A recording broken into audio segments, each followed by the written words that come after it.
Meu nome é Cláudio Carvalho, eu sou bacharel em Direito, mestre em Direito Ambiental, doutor em Planejamento Urbano e pós-doutor em Sociologia Urbana.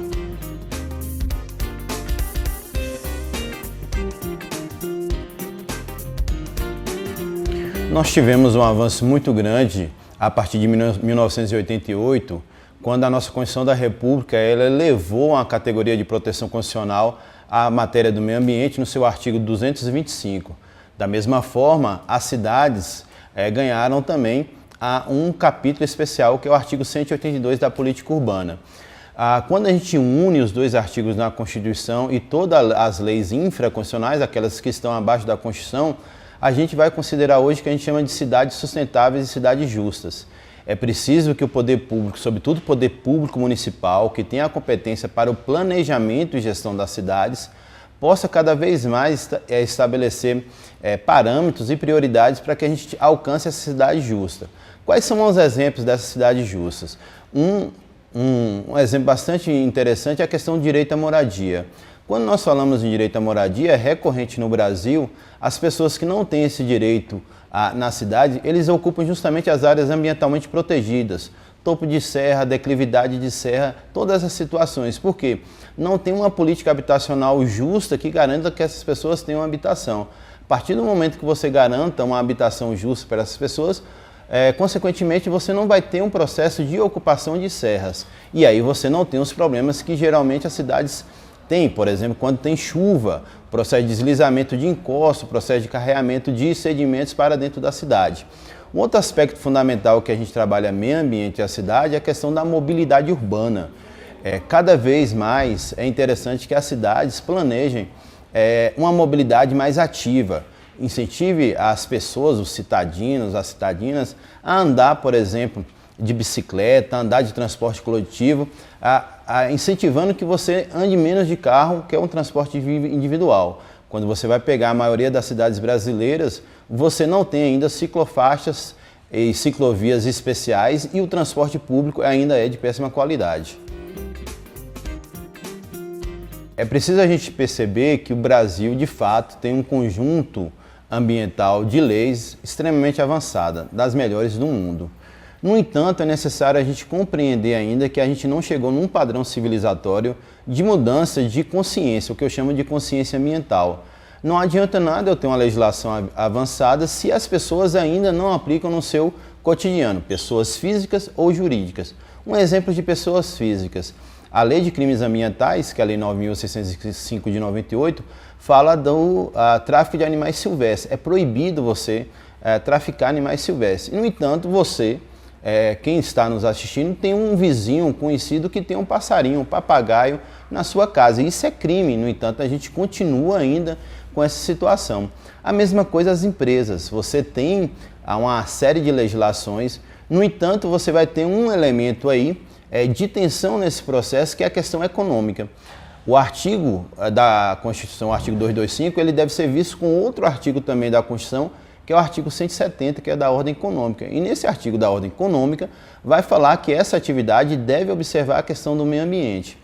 Quando nós vamos pegar a situação do crime da Vale em Brumadinho, é preciso a gente destacar que não foi uma situação de Brumadinho, foi uma situação provocada pela Vale.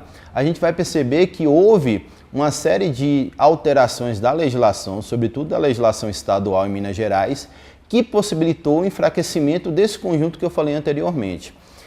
Mariana já tinha ocorrido esse processo e Brumadinho também. E qual foi o principal fator? O licenciamento ambiental. O licenciamento ambiental na esfera federal, ele ocorre em 3 etapas. Licença prévia, licença de instalação e licença de operação. Em cada etapa você precisa fazer os estudos necessários para mensurar os impactos nas fases posteriores. O que aconteceu em Minas Gerais, em função da pressão da Vale, foi que esse processo, que era em 3 fases, foi reduzido para uma fase só. Com isso, houve um processo mais acelerado da aprovação das licenças ambientais e, consequentemente, ficou prejudicada a parte de estudos e a parte também de fiscalização.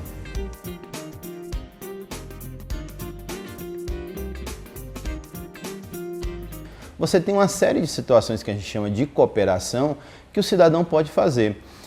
Um exemplo bastante emblemático é a questão da coleta seletiva de lixo, da reciclagem de resíduos. Muita gente fala que, por exemplo, em Vitória da Conquista e na grande maioria das cidades não tem um projeto de reciclagem de lixo. No entanto, a perspectiva de cooperação para diminuir a quantidade de resíduos que chegam ao aterro sanitário pode mudar com mudanças de padrão de consumo. Por exemplo, a pessoa pode reduzir a quantidade de produção de vasilhas. Você vai ao supermercado, ao invés de você comprar uma caixa de suco, você pode comprar a fruta in natura e fazer esse suco em casa. Você vai começar um padrão de consciência ambiental de diminuição de consumo de vasilhas.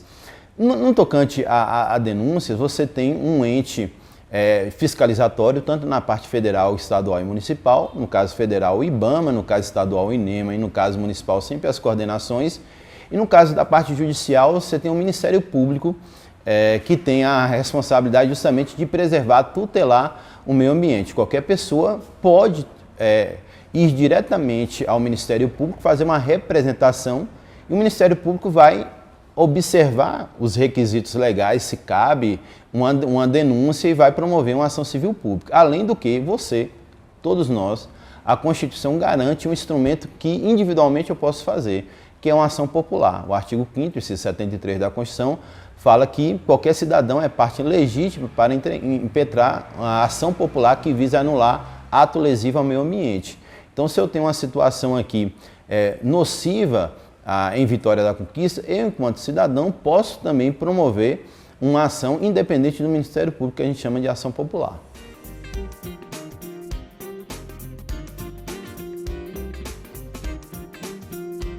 É muito preocupante, estamos num momento bastante delicado do cenário político nacional, um momento de retrocesso, de avanço do conservadorismo, e isso faz com que na questão ambiental isso também sofra consequências. Eu sempre costumo falar com os alunos que o conceito de natureza ele não é natural, ele é construído. E construído segundo um modelo, um paradigma estabelecido na sociedade. Então, se você tem uma sociedade que pensa em proteção ambiental, você vai ter uma legislação que pensa dessa forma. Do contrário, se você tem uma sociedade e um governo que incentiva esse processo de subtração de legislações extremamente avançadas, você vai ter um processo também extremamente conservador. E nós estamos percebendo uma série de movimentos, alguns já interrompidos, como a fusão do Ministério do Meio Ambiente, que não aconteceu, mas foi um movimento que indica todo esse processo, mas também a dinâmica de como o Ministério do Meio Ambiente atual está se portando. Mais uma vez, essa questão do licenciamento ambiental ela é extremamente preocupante, porque se cogita, inclusive, a proposta das empresas realizarem o que eles chamam de autolicenciamento.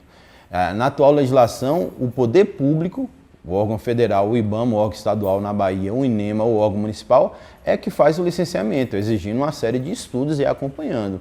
Nesse momento, há a defesa que você faça a própria empresa seu autolicenciamento. Ela mesma vai escolher os estudos, ela mesma vai acompanhar suas atividades, o que é extremamente nocivo a uma perspectiva de proteção do meio ambiente.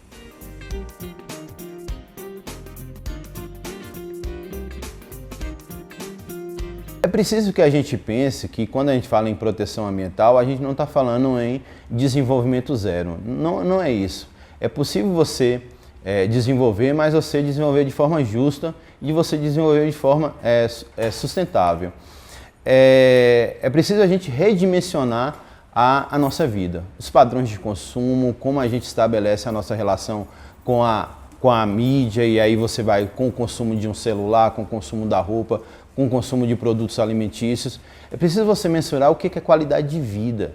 Qualidade de vida, as pessoas pensam sempre em poder aquisitivo, capacidade de compra. Na verdade, a gente tem que estabelecer um reposicionamento de bem-estar.